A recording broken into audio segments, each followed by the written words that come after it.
morning, Bucknutters. It is Thursday, December 28, 2017. I'm Dan Rubin. This is the Bucknuts Morning 5 and change. It's awful. It's cold, gray, and snowy, though we did have a white Christmas, but still, show must go on. We bring in Steve Wiltfong, Director of Recruiting for 24/7 Sports. Steve, hope the holiday season has treated you correctly. Good morning, Daniel. Having a good time here in Indianapolis, where temperatures have dipped below zero. It's freezing. Yeah, I went outside yesterday for a little bit, and it's the kind of cold that starts to hurt, so I'm not into pain. I am into recruiting. I am into the Buckeyes. Going to talk to Steve today about the possibility for Ohio State to get back on top in the class rankings. Obviously, they lost that rankings on an early signing period that we just went through. We're just going to do what we usually do. We're going to go down the guys they could still get here at the end of the recruiting process and kind of talk about the latest, get our updates from the man. First guy, I think everyone will be bummed out and surprised if Tyreek Smith is not a Buckeye. Are you in the camp that he will be? Well, a month ago, he was one of my crystal balls that I was most confident about would end up at Penn State. Now he might be the crystal ball I'm most confident about of all my forecasts. He's certainly in the top 5, but he will end up at Ohio State. He announces his college decision at the Under Armour All-America game. Buckeyes looking good to land him. Ohio State, Georgia obviously passed him over the early signing period for the nation's number 1 class. But this isn't over. Ohio State, they are in on a lot of prospects. Tyreek Smith would be a nice boost for them as they try and battle back to finish number 1. The other defensive end that we've talked about ad nauseum, I really don't like to talk about someone from Blair this much, but Jason Owe, the little more of a raw defensive end, he is also announcing at the Under Armour game. What's your vibe? Well, this one's gotten interesting, through the early signing period. Talking with Bill Green, as a matter of fact, both of us been digging in on sources at Ohio State and Penn State, and I think both sides feel confident, or at least feel like they have a shot to land the top 247 defensive end out of New Jersey. And his decision will be one of the more interesting ones at the Under Armour game. My crystal ball's on Penn State, but wouldn't be surprised if he ended up at Ohio State. We'll see what happens. That's an interesting one. It's really been amazing. That recruitment's had a lot of momentum for different schools. But Penn State, they've been there the longest, so I like them in the end. But there's certainly been times where it seemed like Ohio State has led, and he's been to Ohio State multiple times, and the Buckeyes are all in on him. And Larry Johnson's done a nice job, Urban Meyer and company. So, again, that one doesn't seem to be decided based on what I'm hearing, and both sides have some optimism. It's clear Ohio State has a hole at defensive end in terms of the year-by-year depth chart, so I expect them to crank it.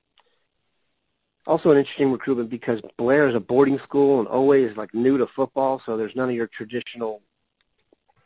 a lot of the traditional stuff in recruiting is kind of out the window, so it should be interesting down the stretch. Another one, it seems like everybody in this cycle was a Meyer-Franklin tussle. This sounds like it's going to be as well. Rasheed Walker, he's going to commit at the Army game. Have you heard anything more on the Maryland offensive lineman? No, my crystal ball is on Ohio State. I'm the only one. It's more of a projection pick. I do think Penn State has the edge right now. But Ohio State's going to get him back in January. He's been to Columbus 7 times. So, including he intended Ohio State to win over Penn State during the fall. Was at Penn State right there before the early signing period. So I kind of like where Ohio State sits in this one, leading up to the finish. But the head coaches haven't gone in home yet. This will be one of the more hotly contested recruiting battles down the stretch. Virginia Tech, Maryland also have Rasheed Walker as a priority candidate. But there's another Ohio State, Penn State recruiting battle out there as well, as these two teams duke it out down the stretch. Both have top 5 classes. Tyler Friday, Dan, that's the other one. I know that was probably the next name on your list. But those two, Michigan's in there for Tyler Friday as well. Penn State could make a late push for Tyler Friday as some scholarships came open for the Nittany Lions late in this cycle. My crystal ball is on Michigan for Friday. Ohio State very much in there for him as well, out of New Jersey. And then Alabama got him on campus in December. The nation's number 2 defensive tackle for the 24/7 Sports Composite, or number 3 defensive tackle, for the 24/7 Sports Composite. As we go through these, this is a unique, because it's our first time through this new period. The ones who have not committed just make me, I don't have a real good vibe on them. Usually at this point in time we do, but I do have a vibe. This is going to be a long shot, but they will still take a shot, ironically, against USC, who they face in the field, Solomon Tuliaupupu. Yeah, one of the nation's premier inside linebacker candidates. He spoke highly about Ohio State the entire cycle, and he'll come back for an official visit in January. And I actually think Notre Dame made an impression on him when he visited there during the fall. A lot of people think USC ultimately will be tough to beat. I'm in that boat, but he's going to take the visit, so we'll see what happens.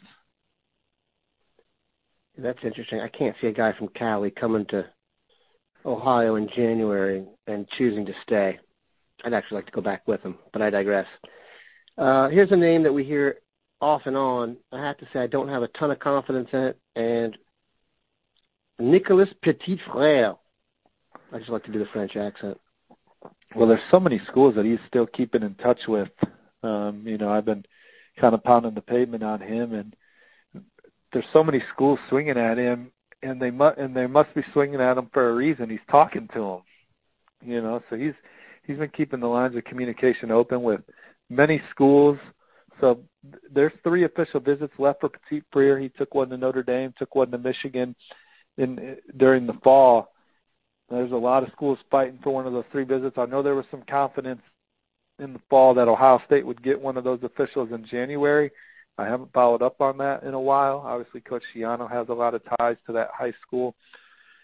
We'll see. I think Ohio State's in there as much as anybody right now, and he seems to still be wide open, and he's not in any rush to make a college decision, and he's going to give everyone a fair shake. Mom is very important in that recruitment. The high school head coach is very important in that recruitment. 3 of them collectively are going to make the decision that they think is best for Nicholas, and he obviously trusts his mom and trusts his high school coach, and they're all in it together, the 3 of them. If you had to predict right now, who ends with the number 1 class? I think Ohio State has more meat out there than Georgia right now. So I still would kind of lean towards the Buckeyes. They got to finish strong, but Ohio State, they got 21 commits right now, 9 of them in the top 100. And there's a lot of top 247 guys that we just mentioned that are still out there. I think Ohio State has a good chance to pull this one out.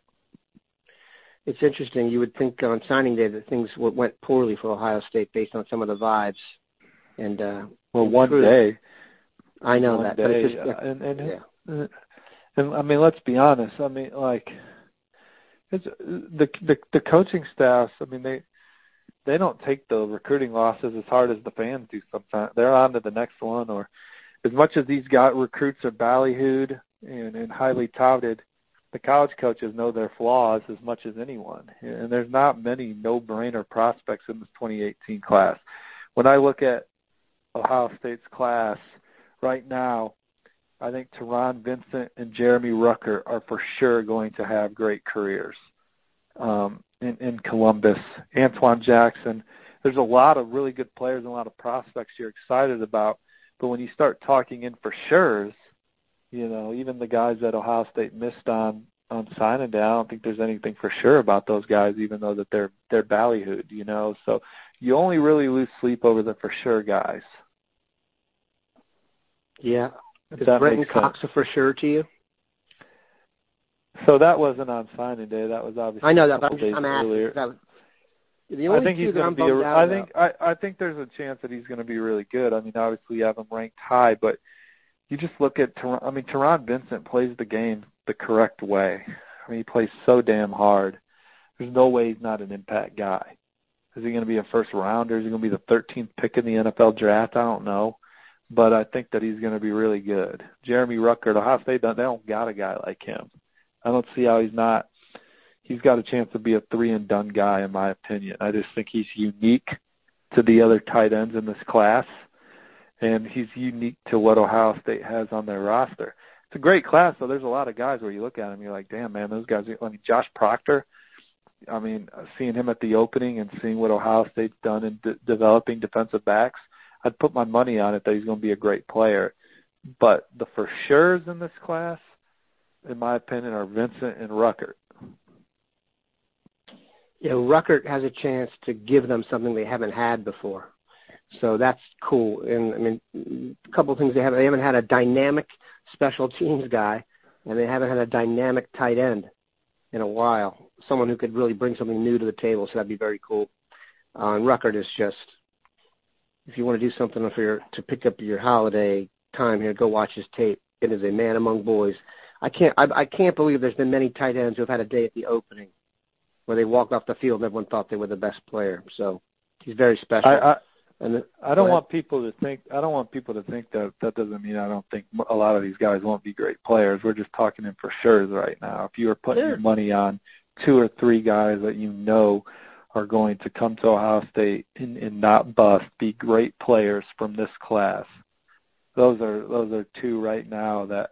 And Antoine Jackson's going to play right away. He's a junior college kid. He almost shouldn't count. He almost doesn't count in the discussion. He's a grown up already. But I agree. But Vincent and Ruckert are 2 that I don't see how they're not great players. But that's why it's so exciting when you consider the fact that Vincent and Jackson can both come in and play right away. I mean, Jackson's probably even more ready than Vincent. So very exciting defensive tackle. He's going to come in and make a dent right away. Speaking of making a dent, I told Steve before the call I was going to ask him to make a USC-Ohio State prediction. He told me he'd given it no thought. So even better, let's hear what he has to say. Original vibes, USC, Ohio State. Talk it out for us and pick a winner.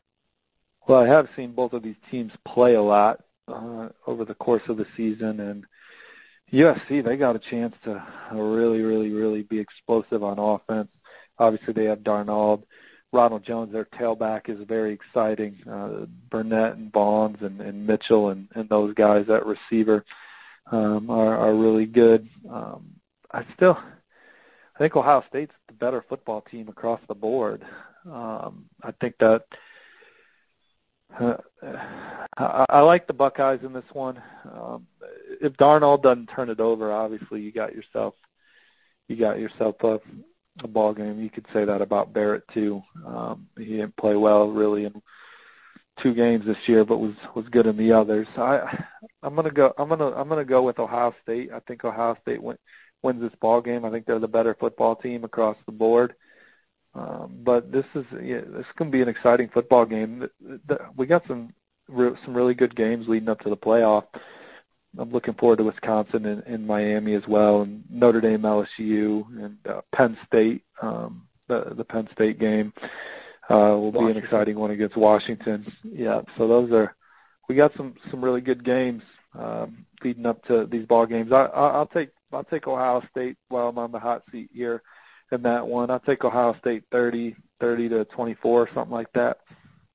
Yeah, I think it's going to be a little more high scoring, but let's hope the Buckeyes come out on top. Have a good one, Bucknutters.